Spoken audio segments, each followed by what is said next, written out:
საფრანგეთის საელჩომ 3 დღეში 2 გრანტი გასცა. სულ ბოლოს გუშინ პარლამენტის მიერ გრანტების კანონის მიღებამდე რამდენიმე საათით ადრე. გრანტები გაცემულია იმ ორგანიზაციებზე, რომლებიც აქტიურად მონაწილეობენ პროტესტში და მათ შორის აქციების ორგანიზატორებიც არიან. თანხა მიიღო სოვლაბმა, ასევე პენცენტრმა. შეგნებულად, მიზანმიმართულად ხდება ამ ტიპის რადიკალური ორგანიზაციების დაფინანსება, წახალისება იმისთვის, რომ შემდგომ მათ მოაწყონ ის, რაც მოაწყეს არაერთხელ მაგალითად პარლამენტის წინ.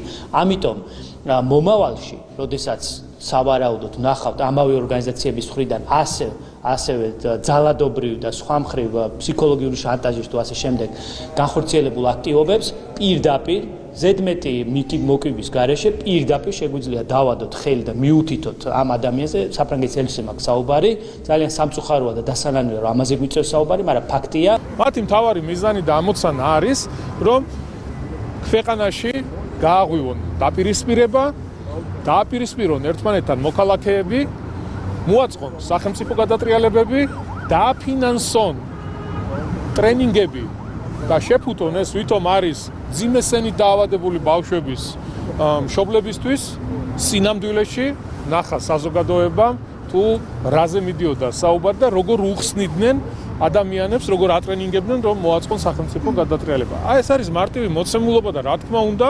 სახელმწიფო გადადგავს ნაბიჯებს რომ დაიცვას ქვეყნის ინტერესები